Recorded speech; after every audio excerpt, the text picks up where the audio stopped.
నేడు ఢిల్లీకి తెలుగు రాష్ట్రాల సీఎంలు బయలుదేరనున్నారు. రేపు ఢిల్లీలో జలశక్తి శాఖ మంత్రితో భేటీ కానున్నారు. ఇందులో భాగంగా కేంద్ర మంత్రి సిఆర్ పాటిల్ ముఖ్యమంత్రులు చంద్రబాబు, రేవంత్ కలవనున్నారు. సమావేశంలో భాగంగా పోలవరం, బనకచర్ల అంశంపై చర్చించే అవకాశం కనబడుతుంది. ఇక ఇరు రాష్ట్రాల సీఎంల భేటీ, అదేవిధంగా బనకచర్ల అంశంపై చర్చ జరుగుతుండటంతో ఈ భేటీపై ఉత్కంఠ నెలకొంది.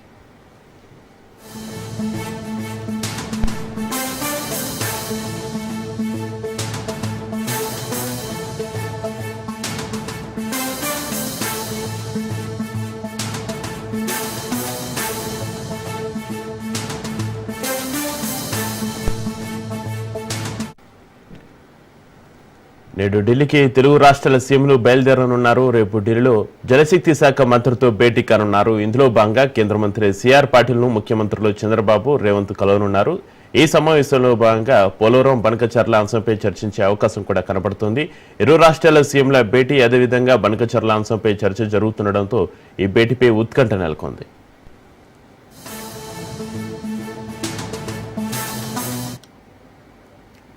నేడు ఢిల్లీకి తెలుగు రాష్ట్రాల సీఎంలు బయలుదేరనున్నారు. రేపు ఢిల్లీలో జలశక్తి శాఖ మంత్రితో భేటీకి సంబంధించి మరింత సమాచారాన్ని మా ప్రతినిధి వాసు ఫోలేలో అందిస్తారు. వాసు.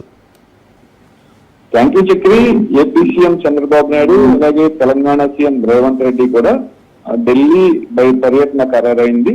ఈ కీలకంగా చూసుకుంటే కనుక ఈ ఢిల్లీ పర్యటనలో భాగంగా ఏపీ సీఎం చంద్రబాబు నాయుడు ఈ రోజు ఉదయం గన్నవరం ఎయిర్పోర్ట్ నుంచి బయలుదేరుతారు. అలాగే హైదరాబాద్ నుంచి కూడా రేవంత్ రెడ్డి బయలుదేరనున్నారు. అయితే ఇరు రాష్ట్రాలకి మధ్యన గతంలో చేసుకున్న జల ఒప్పందాల ప్రకారం బనకచర్లకి ఈ నీటి ప్రాజెక్టు పైన కూడా రేపు అక్కడ జలశక్తి భవన్ లో కూడా మీటింగ్ ఉంది.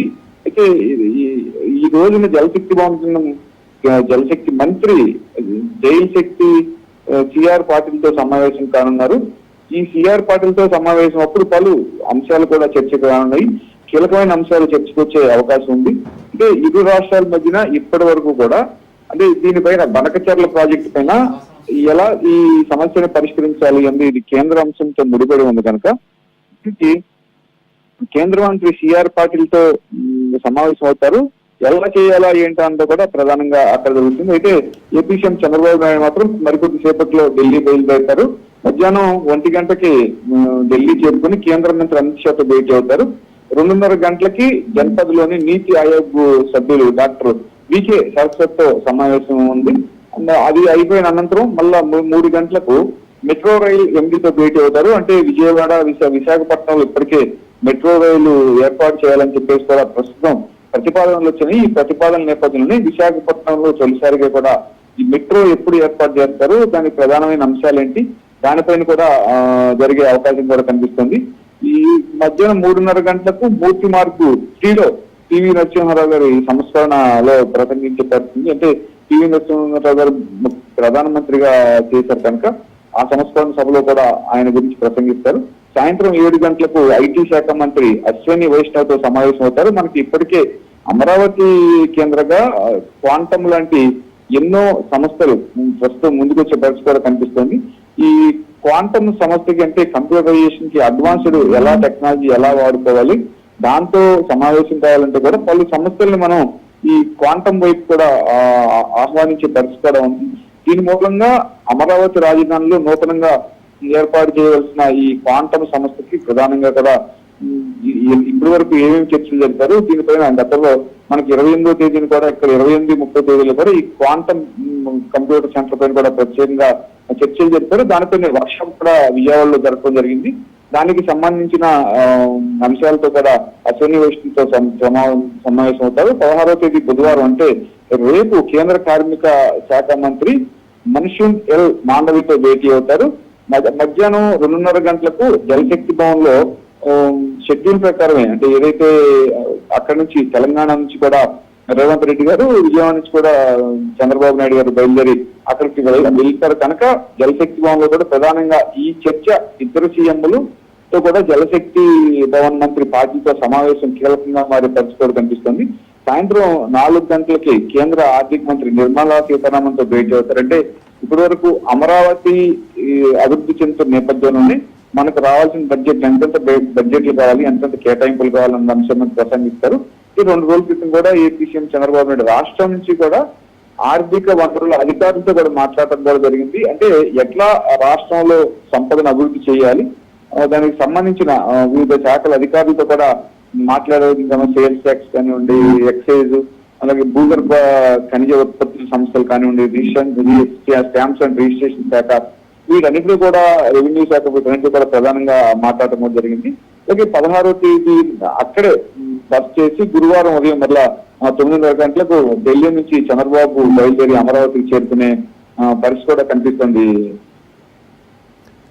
వాసు, ఇరు రాష్ట్రాల సీఎంల భేటీ అదేవిధంగా బనకచర్ల అంశంపై చర్చ జరుగుతుండడంతో ఈ భేటీపై ఉత్కంఠ అయితే నెలకొంది. ఇప్పటికైనా బనకచర్ల అంశంపైన ఈ భేటీతో ఒక కొలిక్కి వచ్చే అవకాశం ఉందా ఈ అంశం, బనకచర్ల అంశం? ఖచ్చితంగా చక్రి, అంటే ఏదైతే ప్రస్తుతంగా చూసుకుంటే కనుక రేపు ఇరు రాష్ట్రాల సీఎంలు కూడా దానికి సంబంధించిన ఏదైతే జలవనరుల శాఖ మంత్రితో కూడా ఖచ్చితంగా సమావేశారు. ఒక ప్రత్యేకత అయితే మాత్రం దీనిపైన ఉంది. గత 2 నెలల నుంచి కూడా బనకచర్ల ప్రాజెక్టును ప్రారంభించాలి అని చెప్పేసి ఏపీ ప్రభుత్వం గ్రీన్ సిగ్నల్ ఇచ్చింది.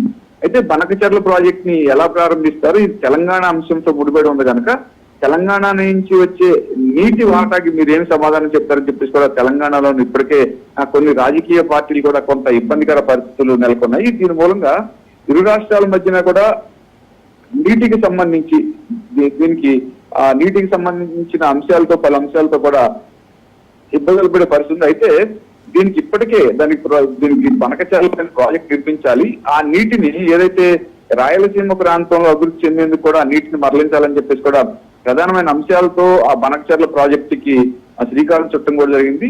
దీనిపైన కొన్ని అంటే అక్కడ ఉన్న తెలంగాణలో ఉన్న రాజకీయ పార్టీలు ఎట్టి పరిస్థితుల్లోనూ మేము అడ్డుకుంటామని చెప్పేసి కూడా చెప్తున్నాయి.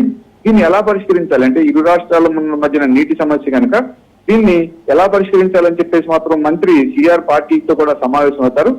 కీలకమైన అంశాలు అంటే బనకచర్ల నుంచి వచ్చే వాటర్, అంటే ఎగువ నుంచి వచ్చే వాటర్ కానివ్వండి, బనకచర్లకు చేరుకునే వాటర్ కానివ్వండి, అది తెలంగాణలో ఎంత మేర ఉంటుంది, తెలంగాణకి దానిపైన ఉన్న హక్కులు ఏంటి, అయితే ఆ నీరు కిందికి వస్తే కనుక ఏపీలోని పలు రాయలసీమ లాంటి ప్రాంతాలు కూడా అభివృద్ధి చెందుతాయి. ఈ అభివృద్ధి చెందుతున్న నేపథ్యంలో ఇక్కడి వరకు బనకచర్ల ప్రాజెక్టు మూలంగా ఏ అంశాలు కీలకమైన అంశాలు తీసుకోవాలి, ప్రాజెక్టు మూలంగా ప్రజా లబ్ధి కోసం అంటే ప్రజల కోసం ఉపయోగపడే ఎన్ని అంశాలు ముడిపడి ఉంటాయి, దాని ద్వారా పవర్ ప్రాజెక్ట్ కానివ్వండి, దాని ద్వారా వ్యవసాయం, సాగునీరు, తాగునీరు అందించేందుకు కూడా ఎన్ని ప్రాంతాల్లో కూడా మనం ఇది అందించగలుగుతామని చెప్పేసి ప్రధానంగా మనకి ఈ కేంద్ర జల వనరుల శాఖ అయితే అక్కడ ఉంటుంది. మనకి వివిధ రాష్ట్రాలకు సంబంధించి మనకి ఎలాగో జలవనరుల శాఖ ఉందో అలాగే వీటన్నిటికీ కోఆర్డినేట్ చేసుకుంటే కనుక సెంట్రల్ జలశక్తి భవన్లో కూడా కేంద్ర మంత్రి సిఆర్ పాటిల్తో కూడా సమావేశం అవుతారు. అయితే విడివిడిగా వెళ్ళినప్పుడు కూడా ఇరువురు కలిపి ముగ్గురు అక్కడే సమావేశం అవుతారు. దాంతో పాటుగా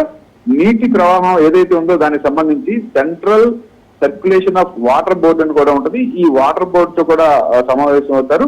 ఈ సమావేశమైన అనంతరం కూడా ఈ బనకచర్ల పైన ఒక కీలకమైన అంశానికి కూడా ఇద్దరు సీఎంలు మాట్లాడుకొని ఒక ఒప్పందం చేసుకుని దానిపైన ఆ బనకచర్ల ప్రాజెక్ట్ ముందుకు తీసుకువెళ్లేందుకు కూడా పార్టీ సమావేశంలో కూడా ప్రధానంగా కీలకమైన అంశాలు ప్రస్తావించే అంశం ఉంది. దీనిపైన ఇప్పటికే ఎంత ఖర్చు అవుతుంది, ఈ నీరు ఎన్ని టీఎంసీల నీరు అక్కడ నిల్వ ఉంటుంది, ఆ టీఎంసీలు నీరు ద్వారా కూడా అటు తెలంగాణకి అందులో ఎంత హక్కు ఉంది, దాంట్లో అప్పుడు తెలంగాణ ఉమ్మడి ఆంధ్రప్రదేశ్ గా ఉన్నప్పుడు కూడా ఈ 2 రాష్ట్రాలలో విడిపోయిన అనంతరం దాన్ని చేసుకున్న అంశాలు ఏంటి, చేసుకున్న ఒప్పందాలు ఏంటి, ఈ ఒప్పందాల మేరకే ప్రధానంగా కేంద్ర జలవనరుల శాఖ మంత్రి జలశక్తి భవన్ లో కూడా సమావేశం అయ్యే పరిస్థితి కూడా కనిపిస్తుంది. Chakri, right, thank you Vasu.